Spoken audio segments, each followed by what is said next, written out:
Hello friends, स्वागत है आपका हमारे यूट्यूब चैनल एमकॉम अकाउंटेंसी पे। आपने अभी तक हमारे चैनल को सब्सक्राइब नहीं किया है तो प्लीज़ सब्सक्राइब कर लीजिए एंड स्टार्ट करते हैं आज का वीडियो। आज की वीडियो में हम सोल्व कर रहे हैं मार्च अप्रैल 2021 में जो कॉस्ट ऑफ कैपिटल का लॉन्ग सम पूछा गया था, वो आज के वीडियो में हम सोल्व कर रहे हैं। तो स्टार्ट करते हैं। Soham limited desired investment additional 25 lakh, मतलब जो सोहम लिमिटेड है वो अपना 25 लाख का एडिशनल जो है इन्वेस्टमेंट कर रहे हैं, और उसमें से हमें क्या बोला है कि रिटेन अर्निंग उसमें से 2,50,000 का हमारा रिटेन अर्निंग है। नीचे जो एडिशनल इन्फॉर्मेशन दी है वो हम समझते भी जाएंगे और कैसे कहाँ काम लगेगी वो भी मैं बताती जाऊंगी। तो एडिशनल इन्फॉर्मेशन में फर्स्ट है रेशियो ऑफ द डेब्ट इक्विटी 1:4। मतलब हमारा रेशियो क्या है डेब्ट इक्विटी का, डेब्ट अपॉन इक्विटी 1:4। मतलब हमारा 25 लाख का वन में कितना आएगा, 5 लाख आएगा, और ये हमारा आएगा 20 लाख हमारा इक्विटी आएगा। आगे हम सब में और भी अच्छे से देखेंगे। नेक्स्ट क्या दिया है, ratio of the equity share capital and 11% preference share capital 3:2। 3:2 का हमारा प्रेफरेंस शेयर कैपिटल और इक्विटी शेयर कैपिटल का रेशियो दिया है, वो हम आगे देखेंगे। कॉस्ट ऑफ डेब्ट of ₹3 lakh is 11% before tax. मतलब क्या बोला है कि जब हमारा 3 लाख तक 3 लाख अगर डेब्ट तक जाता है तो हमारा 11% चार्ज होगा डेब्ट पे। कॉस्ट ऑफ डेब्ट more than 3 lakh and up to 5 lakh 14%। मतलब 3 लाख तक हमारा 11% चार्ज होगा, अगर 3 लाख से ज़्यादा है और 5 लाख उसकी लिमिट है उस तक 14% चार्ज होगा। और फिफ्थ इंफॉर्मेशन में क्या है कि अगर हमारा 5 लाख से ज़्यादा डेप्ट बढ़ता है तो हमारा 16% चार्ज होगा डेप्ट पे। रेशियो ऑफ डिविडेंड पेमेंट हमारा दिया है 45% total earning. Dividend growth rate हमारा है 9%। Present market price of equity share है हमारा 45। अर्निंग पर शेयर है 5 रुपीज़। टैक्स रेट है हमारा 50%। और नीचे हमें क्या ढूंढने को बोला है, decide how to acquire additional money. मतलब किसमें कितना मनी हम एक्वायर करेंगे, मतलब डिविडेंड में कितना लेंगे, इक्विटी में कितना लेंगे, डेब्ट में कितना लेंगे, प्रेफरेंस में कितना लेंगे, वो फाइंड करने को बोला है। Average cost of capital of additional डेब्ट, मतलब हम जो एडिशनल डेब्ट हम एक्वायर कर रहे हैं उसका कॉस्ट ऑफ कैपिटल क्या रहेगा वो फाइंड करना है। आफ्टर टैक्स मतलब 50% हम आफ्टर टैक्स हम फाइंड करेंगे उसका कॉस्ट ऑफ कैपिटल के। फिर थर्ड इन्फॉर्मेशन है calculate cost of equity share capital and retain earning. मतलब इक्विटी शेयर कैपिटल और रिटेन अर्निंग उसका अब कॉस्ट ऑफ कैपिटल कैलकुलेट करना है। Weightage average cost of capital we find करना है, पूरा वेटेज एवरेज उसका फाइंड करना है। तो सबसे पहले हम 25 लाख को कैसे हम सब में डिस्ट्रीब्यूट करेंगे वो देखते हैं। तो सबसे पहले हमें एडिशनल इन्वेस्टमेंट कितना है 25 लाख, और इसमें से रिटेन अर्निंग या फिर रिजर्व बोल सकते हैं वो है हमारा 2,50,000। तो 25 लाख में से सबसे पहले हमें क्या दिया है, डेब्ट इक्विटी रेशियो। डेब्ट इक्विटी रेशियो कितना है 1:4। तो 25 लाख अपॉन 1/5 करेंगे, इस दोनों का टोटल 1 + 4 = 5, इसलिए हमने यहाँ पे 5 लिया। 1:4 तो 1 हमारा डेप्ट है तो हमारा 5 लाख डेप्ट आ गया, और इक्विटी हमारा आ गया 20 लाख। आगे क्या बोला है कि 20 लाख हमारा इक्विटी है टोटल, तो उसमें से 2,50,000 हमारा क्या है रिजर्व एंड सरप्लस। मतलब रिटेन अर्निंग हमारा इक्विटी में से जो हम बैलेंस शीट बनाते हैं हमें क्या क्या आता है, टोटल इक्विटी मतलब शेयर कैपिटल आता है, उसमें आता है पहले शेयर कैपिटल आता है और फिर रिजर्व एंड सरप्लस आता है। तो रिजर्व एंड सरप्लस इक्विटी में से हमारा कितना है 2,50,000। तो बाकी जो बचा यहाँ पे 17,50,000, इसमें हमारा इक्विटी प्लस प्रेफरेंस ऐड होगा, ऑब्वियसली ऐड होगा, क्योंकि शेयर कैपिटल में दो टोटल इक्विटी मतलब क्या हो गया, टोटल हमारा share capital plus reserve and surplus. तो रिजर्व तो हमें दे दी गई है 2,50,000, तो उसमें से बाकी बचा उसमें प्रेफरेंस और इक्विटी ऐड होगा। तो प्रेफरेंस और इक्विटी का रेशियो हम निकाल लेंगे। 17,50,000 हमारा टोटल इक्विटी प्लस प्रेफरेंस है, उसका रेशो में दिया है 3:2। तो इस हिसाब से हमारा इक्विटी में आएगा 10,50,000 और प्रेफरेंस में आएगा 7 लाख। तो यहाँ पे हमें इक्विटी, प्रेफरेंस और रिजर्व की सारी अमाउंट कैलकुलेट हो गई। अब हम डेप्ट में चलते हैं।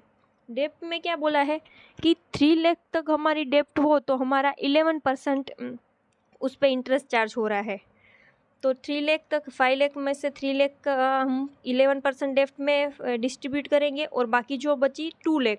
और नीचे और भी इंफॉर्मेशन दी है, उसमें क्या बोला है, अगर 3 लाख से ज़्यादा है और 5 अप टू 5 लाख मतलब 5 लाख तक हमारा कितना चार्ज होगा, 14% डेप्ट। तो हमारा 3 लाख से ज़्यादा और 5 लाख से कम, तो दोनों में डिफरेंस कितना आ रहा है, 2 लाख। तो 2 लाख पे कितना होगा, 14%। तो हमारा 14% 2 लाख डेप्ट और 11% डेप्ट 3 लाख। तो हमारी जो पहली इन्फॉर्मेशन हमें मांगी थी, एक एडिशनल कैसे हम सब में डिस्ट्रीब्यूट करेंगे, वो हमें मिल चुका है। उसके आंसर में आता है 11% डेप्ट 3 लाख, 14% डेप्ट 2 lakh, equity share, preference share and reserve and surplus, ये सारी अमाउंट जो फाइंड की वो हमारा फर्स्ट आंसर था। वेटेज एवरेज फाइंड करनी है तो सबसे पहले हम सबका कॉस्ट ऑफ कैपिटल निकाल लेंगे। तो सबसे पहले डेप्ट का कॉस्ट ऑफ कैपिटल करते हैं। I = 1 - t × 100, ये इसका फॉर्मूला रहेगा। तो इसमें इंटरेस्ट रेट हमारा 11% है, 11% डेप्ट का। तो 11 टैक्स हमें कितना बोला है, क्योंकि आफ्टर टैक्स हमें कॉस्ट ऑफ कैपिटल करने को बोला है ना, सेकेंड इन्फॉर्मेशन में आप देख सकते हैं। तो 0.50, तो 11 × 0.50 तो हमारा रहेगा 5.5%। 11% ऑफ डेप्ट 5.5% रहा। 14% डेप्ट, इसी हिसाब से हमारा जो 11% डेप्ट था वो हमारा कॉस्ट ऑफ कैपिटल कितना आया, 5.5%। उसी हिसाब से अब 14% डेप्ट का भी कर लेंगे, उस पर भी 50% हमें टैक्स माइनस करना है। तो उसकी भी फॉर्मूला सेम रहेगी, I ब्रैकेट में 1 - t × 100। तो उसका डेप्ट 14% डेप्ट का कॉस्ट ऑफ कैपिटल आ जाएगा 7%।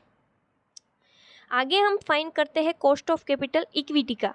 तो इक्विटी का फाइंड करने की क्या फॉर्मूला है, dividend upon price plus growth rate. तो डिविडेंड यहाँ पे हमें डायरेक्ट नहीं दिया है, लेकिन इनडायरेक्टली हमें उसकी इन्फॉर्मेशन दी है। क्या बोला है कि dividend payment 45% on total earning, मतलब टोटल अर्निंग जितनी भी होती है पर शेयर हिसाब से हम 45% उसका डिविडेंड देते हैं। तो अर्निंग पर शेयर यहाँ पे हमें समय कितना दिया है, 5, उस पर हम कितना 45% हमें डिविडेंड पे कर रहे हैं। यहाँ पे टोटल अर्निंग कितनी हुई, एक इक्विटी के पर शेयर के हिसाब से 5 हमें अर्निंग हो रही है और 45% हम डिविडेंड पे कर रहे हैं। तो 5 का 45 करेंगे तो हमारे पास कितना आया, 2.25 हमारा आ गया डिविडेंड। तो 2.25 हमें डिविडेंड मिल गया, प्राइस तो हमें दी है और ग्रोथ रेट भी हमारे पास है। तो हम डिविडेंड रख देंगे कॉस्ट ऑफ कैपिटल में। डिविडेंड हमारा 2.25, प्राइस है 45, ग्रोथ रेट हमारा 0.09, अमाउंट में कन्वर्ट कर दिया हमने परसेंटेज को। तो इसको डिवाइड करेंगे तो हमारा आया 0.05 और प्लस 0.09 × 100। तो हमारा कॉस्ट ऑफ कैपिटल इक्विटी का आ गया 14%। तो हम आगे हमारा इक्विटी का भी कॉस्ट ऑफ कैपिटल आ चुका है। रिटेन अर्निंग के लिए आपको बड़े सम में अगर रिटेन अर्निंग की कोई इन्फॉर्मेशन नहीं है और ब्रोकरेज की भी कोई इन्फॉर्मेशन दी नहीं है, तो हमेशा आपको याद रखना है कि आपका रिटेन अर्निंग का कॉस्ट ऑफ कैपिटल और इक्विटी शेयर का कॉस्ट ऑफ कैपिटल सेम रहेगा। 11%, फिर 11% शेयर ऑफ 11% प्रेफरेंस शेयर का कॉस्ट ऑफ कैपिटल 11% ही रहेगा, क्योंकि उसमें टैक्स तो उसमें अफेक्ट नहीं होता है, तो उसमें कोई चेंजेस नहीं होगा, मतलब वो 11% ही सेम रहेगा। आगे हम देखते हैं हमें क्या बोला है। हमें फर्स्ट में जो इन्फॉर्मेशन मैंने बता दी कि फर्स्ट में क्या ढूंढना था, मतलब जो हमने डिस्ट्रीब्यूट किया वो हमारा फर्स्ट आंसर था। सेकंड के आंसर में हमें क्या था, कॉस्ट ऑफ कैपिटल फाइंड करना है डेप्ट का, मतलब जो हमने कॉस्ट ऑफ कैपिटल 5.5 और 7% आया, वो हमारा सेकंड आंसर था डेप्ट का। जो कॉस्ट ऑफ कैपिटल हमने इक्विटी और रिटेन अर्निंग का 14% किया, वो हमारा लास्ट आंसर था। अब हम फाइंड करते हैं weightage average cost of capital, जो हमारा लास्ट आंसर है। तो सबसे पहले हम ऐसे टेबल बना लेंगे, particular, book value, cost of capital, WX। यहाँ पे आप डायरेक्ट W और X भी लिख सकते हो और WX को मल्टीप्लाई कर सकते हो, मतलब आपको यहाँ बुक वैल्यू और कॉस्ट ऑफ कैपिटल भी लिखने की ज़रूरत नहीं है। तो सारी अमाउंट हम अब ब्रैकेट में ले लेंगे। इक्विटी शेयर कैपिटल हमारी है 10,50,000, उसका कॉस्ट ऑफ कैपिटल है 14%। प्रेफरेंस शेयर कैपिटल है हमारी 7 लाख, उसका कॉस्ट ऑफ कैपिटल है 11%। रिटेन अर्निंग है हमारी 2,50,000, उसका कॉस्ट ऑफ कैपिटल है 14%। 11% डेप्ट है हमारी 3 लाख और उसका कॉस्ट ऑफ कैपिटल है 5.5%।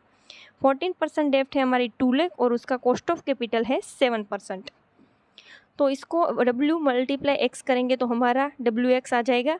तो इक्विटी का आया 1,40,000, 1,47,000। प्रेफरेंस का आया 77,000। रिटेन अर्निंग का आया 35,000। डेप्ट 11% डेप्ट का आया 16,500। 14% डेप्ट का आया 14,000। तो टोटल हमें W का टोटल चाहिए होगा और WX का टोटल चाहिएगा। W का टोटल तो हमें पता ही है, टोटल बुक वैल्यू का टोटल क्या है हमारा 25, क्योंकि 25 को ही हमने सारा इसमें डिस्ट्रीब्यूट किया है। तो टोटल WX का हम कर लेंगे तो वो हमारा आ गया है 2,89,500। तो 2,89,500 को हम फॉर्मूला के हिसाब से लिख लेंगे। Weightage average cost of capital is equal to sigma WX upon sigma W multiply 100। तो सिग्मा WX है हमारा 2,89,500 अपॉन टोटल W, मतलब बुक वैल्यू है हमारी 25 लाख, मल्टीप्लाई 100 करेंगे तो weightage average cost of capital है वो हमारा आ गया 11.58%, जो हमारा फाइनल आंसर है। तो यहाँ पे हमारा सम ख़त्म हो चुका है। आई थिंक ये उसके बाद जो ली गई है KT के एग्ज़ाम, उसमें भी ये रेशियो वाला कॉस्ट ऑफ कैपिटल का सम पूछा गया है। तो आप ये सम 14 मार्क्स के लिए कर सकते हैं।